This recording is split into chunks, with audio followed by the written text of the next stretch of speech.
Hello Internet, welcome back to Tromsø Twilight, the channel where I, Vincent, talk to you, the ever-expanding universe, about books, movies, music I enjoy, find interesting, or a combination of the two. This year, in 2026, I'm doing a series called Remembering, where I talk about albums that were released in the same month in 1996 when I was 14, 15 years old. This channel for me is more or less a zine where I talk about things from a very subjective point of view, and I choose albums that either have come to mean something to me later or that meant something to me at the time.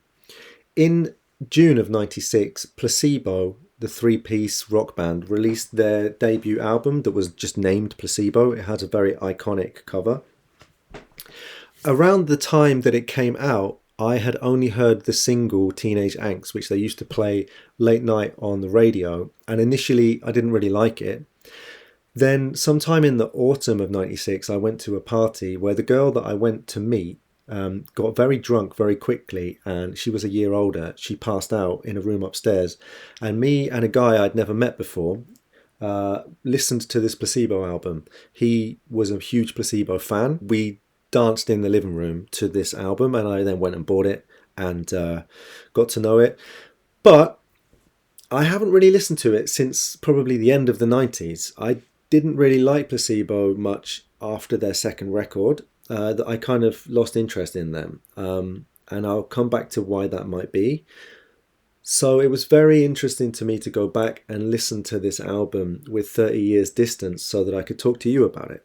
What I usually do on these videos is I give some anecdotal context for the album, what it meant in the culture at the time, what it meant to me, and then I go through the album tracks and I talk about how they sound to me today. What I remember really appreciating about Placebo at the time when they first came out was that it was a very macho, masculine environment in mainstream music in the United Kingdom, and they showed up looking extremely androgynous, playing music that didn't really seem influenced by the kind of 60s pop that was influencing bands like Blur and Oasis and other mainstream bands at the time, but that was more difficult to place, maybe more influenced by noise rock, but still very melodic. Not so much of an obvious punk influence, but maybe a kind of post-punk influence. I heard that the bass player Stefan really liked Depeche Mode, for example, whilst Brian Molko, I think, was more interested in sort of post-rock music from America. They also had really weird transatlantic accents. I'm not sure where Brian Molko is from, but he has that transatlantic international school accent. Stefan, the bass player, was from Sweden, and they used to wear blouses, makeup. A couple of anecdotes that kind of made me like them even more. I remember they showed up on Jules Holland's TV show. I think it was in 96, and I was watching it with my dad. And when they started playing, he said, "Oh, they sound like the Undertones." She even sounds a bit like a female version of Fergal Sharkey singing. And I said, "But that's not a woman, that's Brian Molko, that's a guy." And my dad was like, "That's a man?" And he was offended by the fact that Brian Molko was a man presenting as feminine as he was. Another time, my mum came into my bedroom and saw a poster of Brian Molko's face on my wall and said, "That woman is really ugly." So I guess Brian Molko couldn't really win on the gender front, really. So I think for many people, not just me, their presentation was quite liberating. It was quite challenging for others. It was somebody in mainstream rock music who was presenting in a way that was evidently queer, even though they were quite ambiguous about their sexuality, their orientation, their gender presentation. As I will discuss throughout the songs, the lyrics of the album also make many references to sex and sexuality. There's a lot of innuendo, but there's no swagger, there's no machismo. There's also a suggestion of bisexuality, queerness. So it was sexual without making you uncomfortable because it wasn't like objectifying anybody or and it was also undercut by a great deal of sadness and self-deprecation. So let's talk about the songs on the album. As I went through it, I don't think all of them stand up as well as I remember, and there were a couple that I never liked, but some of them I think still sound great 30 years after they were released, and among those is the opening track, Come Home. I remember this was the track that the guy at the party put on, and Everything about this song is great. Come Home is pretty fast. It starts with this snare kind of hitting really hard, and then the guitar coming in on the offbeat, and then it's like one bar on the offbeat, one bar on the beat guitar part that's just chords, but it ends up being this great riff. Brian Molko's vocal, high up, tortured sounding, everything's super energetic. The drumming is crazy energetic around the kit. He's doing bass drum bounces. It's really intense, but at the same time it has this melancholy feeling that Placebo were really great at doing. Quite sad, oblique vocals. You know, there's this one line that I always remember finding very kind of evocative as a teenager. Every sky is blue, but not for me and you. And the chorus of this song is just really plaintive. He's singing this one phrase, come home, come home, come home. And the guitar sounds just amazing. I don't even know how they made the guitar sound like that. It used to kind of hurt me in the heart, this song. And when I listen to it today, I still find it beautiful. It has a great bridge where you hear the Sonic Youth influence on the guitars, and the drummer is doing this repeating pattern, and then they bring the same rhythm back at the end, but with the chords of the song over the top. I just think it's a perfect opener. The second track, Teenage Angst, that was the first single, if I remember correctly. I remember hearing it late night radio before the album even came out, and I didn't like it. And then I really grew to love it after I got the album and Placebo became a band that I was invested in. When I listen to it today, it embarrasses me slightly because I ripped it off completely. Like the rhythm of the guitar part and the way that it works, ripped it off for a song in my little 3-piece band. And we used to play at school events, and we would play this song that was like stolen from Teenage Angst.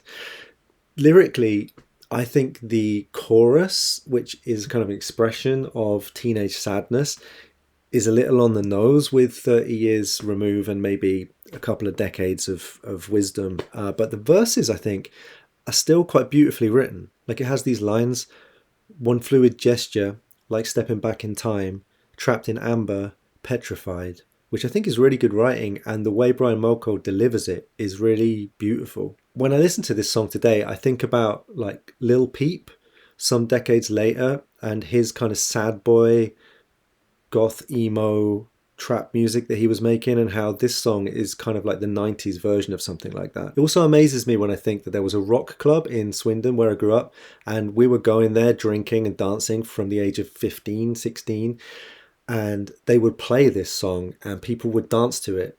I find that amazing to think about now, like a dance floor. The DJ was a guy who used to wear a dress and makeup, and you'd go up and you'd be like, have you got any Placebo? And then he would play this song and everybody would dance to it. That's a real beautiful memory. Track 3 on the album is called Bionic. It opens with a bass riff where the bass is playing chords, and the bass all through this song is great. Like a lot of it is played pretty high up on the neck, maybe a bit like Peter Hook, but it's not playing melodies like Peter Hook often would. It's playing chord patterns, and the way it interacts with the guitar, it's really beautiful. It's really a simple song where the verse is just based around 2 chords with a passing chord change in between them, and the lyrics are just repeated phrases. It's just harder, faster, forever after, and then there's one line as well for the chorus. It makes me think that this song must almost certainly have grown out of an improvisation in the studio, just the 3 of them playing. It's really improved, or like really kind of held together by the way the drummer keeps switching back and forth between rhythms. To me, this song is really amazing. It might be my favorite on the album. Placebo are playing to all their strengths on this track. I don't think Brian Molko necessarily was the best songwriter at the time in any conventional sense. Like the closer they get to a conventional pop or rock song, the weaker the song often is. Whereas this kind of tight, strange, repetitive, largely instrumental piece of music, it's really unique, and they're creating very much their own sound, and it has a real atmosphere to it. 36 Degrees to me is a weaker song. It's a little more frenetic. It doesn't totally come together in the way that Bionic does. Again, the chorus has like almost like a nonsense lyric just repeated, but the verses have some very awkward lyrics, I think. There's a few lines that jump out as being these kind of non sequitous, abstract 90s lyrics that can be okay when they are interesting enough, but lines like allocate your sentiment and put it in a box I think that's really a sort of very awkward 90s alternative rock lyric. Also, all this stuff about I've always been an introvert, never been an extrovert. This one doesn't really land for me, I'm afraid. The following song, Hang On To Your IQ, is closer to a ballad. It's got some really beautiful guitar playing in the verses, like a very recognizable, slightly metallic sounding riff. And the lyrics of the song seem to be about a person who is indulging in a lot of casual sex, smoking a lot of marijuana, and slowly kind of losing their sense of themselves, their sense of self-respect. It's got a really beautiful kind of post-chorus where Molko is just singing, I'm lonely, I'm lonely, over this really kind of plaintive guitar playing. I think this song's pretty good. It also features something that a few of the songs do, which was a staple maneuver in the 90s, which is put distortion on and play through the chords of the song.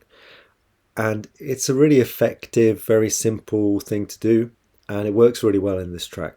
A final thing to say about Hang On To Your IQ is that the drum playing is so subtle and beautiful. There's so much great hi-hat work on this album, and this song really features that. Track 6 is the big single from this album, Nancy Boy.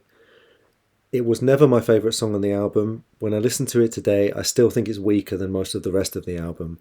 I also read an interview once with Brian Molko where he said that he didn't like the song either. He was a little embarrassed by it. The lyrics, I respect them for being kind of gender bending and a little androgynous, but they're not very good. And it's two songs in a row where he talks about lube. The problem for me as well is beyond the lyrics of the song, the sonics of the song are not great. It does have a good instrumental section, but the verse and the chorus I think are both quite weak. And this has this final rotation of the chorus, which I think it's kind of already outstayed its welcome. When I was listening to it again, though, to try to find something interesting to say about it or something positive to say about it, I noticed that they don't introduce the bass until the first chorus. So the entire first verse is without the bass. And that's kind of a cool technique. It does mean that the first chorus, when it comes in, does have some punch. The track that follows, Nancy Boy, I Know, sort of stands out sonically on the album because it has hand drums, it has didgeridoo, it has some very strange chords on the acoustic guitar. The sonics of it are great. It's in a different space kind of than the songs around it, and it's really in its favour. I think maybe it also has a synthesizer on it, or if it doesn't, he's made his guitar sound like a synth in a really cool, effective way, and he's panned it right out in the speakers or in your headphones. Lyrically, it seems to be a song about failing socially, failing to be appreciated, maybe having something to offer, but not being appreciated for who you are. It opens with this line, I know you love the song, but not the singer. The singing in the chorus seems very heartfelt, and the lyrics are not kind of deeply cutting, but there is some sadness in it, this sense about difficulties being unavoidable, this sense of being judged for not being successful. I think it's a pretty decent song, this one, and I like the way that it sort of builds up as it goes on. Bruise Pristine, the next song, was always my favourite of the singles, and listening to it now, I still think it's great. The drumming is fucking brilliant, and the chorus is so strange. They're just playing chromatic chords. They're just going dun dun dun dun dun dun dun dun dun. Again, very oblique lyrics from Brian Molko, but his delivery is really intense, both in the verses and on the chorus. I think musically, this is a real interesting track. There are different recordings of this track. I remember that they redid it or they remixed it for the single. I always preferred the one that was on the album. It was really nice to be reacquainted with the song and to find that it still feels strange. It's like the colours that it creates in my mind are sort of purples and deep greens at the same time as it has this very intense sort of aggression to it. Coming back to the queerness of this band and this album, the penultimate track, Lady with the Flowers, references the novel by Jean Genet about the homosexual underground in Paris. I don't think I knew that at the time, though. I did appreciate when I was young that the verses were a poem. When I listen to it today, it's fine. It's kind of rudimentary. It works sonically, but I don't think that the lyrics are really that interesting. I do like though the way the verse and chorus kind of fluctuate in sound, and I like the way that there are kind of hits on the muted guitar strings before the chorus comes in, opens up. And I've always liked the line, she stole the keys to my house and then she locked herself out. I do think that's a good line. The verses, I think, again, are influenced by Sonic Youth, and one of the great advantages that Placebo had definitely is that Brian Molko, although he wasn't very virtuosic in his guitar playing, he was very, very creative, and you hear it in this song. The last track, Swallow, is to all intents and purposes an instrumental, with Brian Molko reciting some repeated phrases that sounds like they're coming down a telephone, and it has a lot of harmonics played on the guitar.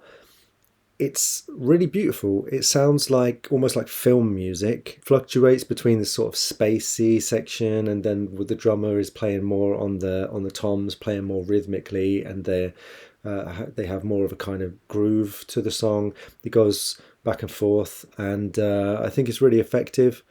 It's a really great track, and again, like Bionic, it shows that Placebo were maybe at their best when they weren't trying to write conventional songs, but when they were just exploring the possibilities of their sound. In the 90s, CDs would often have like some minutes of silence, and then they would have a hidden track. This album did have that, and on YouTube this song is listed separately as HK Farewell. It's an instrumental, quite atmospheric, doesn't necessarily sound like the rest of the album, uses a lot of guitar delay. I think it's great. I think they should have just included it as a normal song, and I think again it shows that when they were exploring their sound as an instrumental act, as a three-piece, they were really good. And I saw them live I think the following year, even though I think the drummer on the first album made the album, and I think when he left their sound suffered as a consequence. I saw them with their replacement drummer, and they did have amazing live chemistry. A lot of what you're hearing on this album is kind of them working out how to play together, and it makes it an exciting and interesting record. I think on the songs where they tried to write a song like Teenage Angst, like Nancy Boy, like 36 Degrees, they weren't always that successful. But those are really the only ones that stand out as awkward for me. And I have a lot of nostalgia for Teenage Angst, so it's only really 36 Degrees and Nancy Boy that I really don't have any inclination to return to. I wish, for my own sake, that Placebo had leaned into the kind of more exploratory, instrumental, improvisatory aspects of their sound and maybe gone more in that direction. They went more towards songwriting, and they kind of lost my interest, but I know that they have a lot of fans, and I know that their second record was even better liked than the first one. So even though they left me behind, I appreciate them for what I got, and I respect them for what they went on to do. People should follow their own vision. It's not up to me to criticize them for that. I guess when I look at it at a distance of 30 years and I hear some of these lines that are like very self-loathing or on the nose, depressive and lonely, I can have a twinge of embarrassment, but that really is the flip side of how comforting that felt to me when I was an unhappy and lonely teenager. So I don't think I should necessarily judge it, but I have to acknowledge that that's how it sounds to me from this distance. All that being said, I appreciate them for giving the queer kids something. I appreciate them for giving the goths something. I appreciate them for giving us something to dance to at Level 3 in Swindon. I'm impressed that they came out with such a complete sound already on their first album. The drumming is fire all over the album, and it was really enjoyable to return to it. So if you know the album, if you appreciate it, if you like it, if you don't like it but you've heard it, jump in the comments, tell me what you think about it. Let's continue the conversation. I always love to talk to people after the video, and I hope to speak to you soon.